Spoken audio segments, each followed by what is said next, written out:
SIR Bihar में, ये आप लोग भी जानते हैं कि एसआईआर बिहार में ही हो रहा है, देश में कहीं नहीं हो रहा है।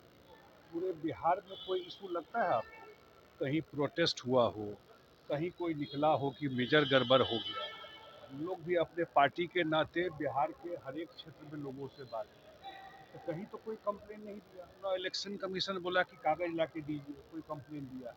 जब बिहार के लोगों में मुद्दा नहीं है कि कहाँ घूमने जा रहे हैं, कहीं खटिया लगा लेंगे, कहीं टेंट में बैठ जाएंगे।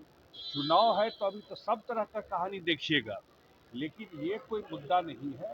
जो एसआईआर में फर्जी वोटर है वो निकाला जा रहा है, और उसमें आप जानते हैं कि बहुत सारे लोग जिनकी मृत्यु हो गई है, या जिनका एक से दो से ज़्यादा जगह वोट है, या परमानेंट शिफ्ट कर गए, उन्हीं लोगों का लिस्ट बिल्कुल ट्रांसपेरेंट रहा है। कागज के विरोध में जिस तरीके से प्रधानमंत्री ने जीएसटी स्लैब को कम करने की बात कैसे देखते हैं? नहीं, ओवरऑल उन्होंने कहा है, एक तो बहुत बड़ा मैसेज दिया कि जीएसटी रोजमर्रा की चीज़ें जो है उस पर कम होगी, तो निश्चित रूप से कम होंगी, तो जो जो मध्यम परिवार के लोग हैं, जो गरीब परिवार के लोग हैं, वो जो सामान खरीदेंगे वो सस्ता पड़ेगा।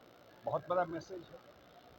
इन्फ्लेशन कम होगा, महंगाई कम होगी। दूसरा जो इसका मैसेज है कि जो मैन्युफैक्चरर या जो बिजनेसमैन इस देश में काम करते हैं, उनके लिए भी सुविधा हो जाएगी। अगर रेट कम होगा, डिमांड बढ़ेगा।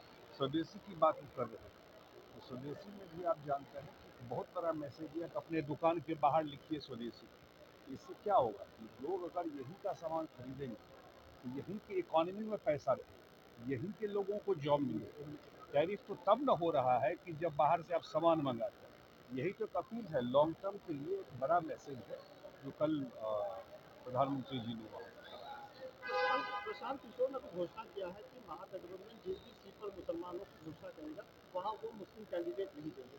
क्या लगता है कहीं ना कहीं अंडरस्टैंडिंग हो रही है? देखिए, एक बात मैं बता देता हूँ। नीतीश कुमार जी के नेतृत्व में हम लोग चुनाव लड़ने जा रहे हैं। पूरा जो एनडीए गठबंधन है, हम लोग लड़ने जा रहे हैं अपने 20 साल के काम के बदौलत, और हमारा ट्रैक रिकॉर्ड लोगों के बीच में है काम का। लोग जो बिहार के लोग जज करेंगे, और हर एक समुदाय के लोग जज करेंगे। और हम लोग बिहार में घूमते हैं, नीतीश कुमार जी को जो वोट नहीं भी दिए आज तक, उनको भी शायद अफसोस होता होगा कि अगर इतना काम जिस आदमी ने किया उसको हम नहीं वोट दे पाए। या जो नहीं भी देते हैं नीतीश कुमार जी को वोट, लेकिन पर्सनली आप पूछिएगा तो उनके काम के बारे में वो भी अप्रिशिएट करते हैं, वो भी कहते हैं अच्छा काम।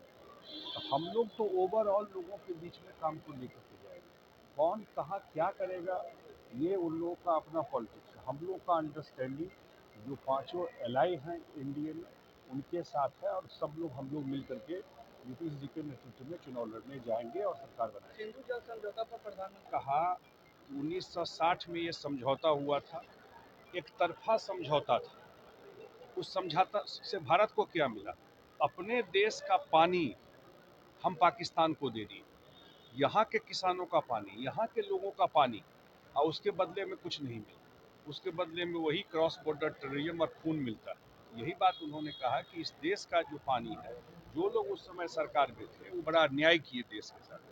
आप जब कोई संधि करते हैं, कोई ट्रीटी करते हैं, तो क्विड प्रो को होता है, आप कुछ देते हैं, आपको उसके बदले कुछ मिलता है। लेकिन एक तरफा आपने दे दिया।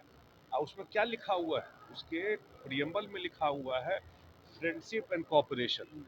तो पाकिस्तान से हम लोग की दोस्ती है, ये संधि चलेगा? इसलिए प्रधानमंत्री जी ने कहा कि हम लोग बिल्कुल खून और पानी एक साथ नहीं बह सकता, और इंडिया अपने हिसाब से जो अपने किसानों का पानी है। और दूसरा बात और महत्वपूर्ण बात कहा, जो किसान हैं और जो पशुपालक हैं, उनके इंटरेस्ट में सरकार बिल्कुल मजबूती से खड़ी रहेगी, खास करके टैरिफ को लेकर के ये बात।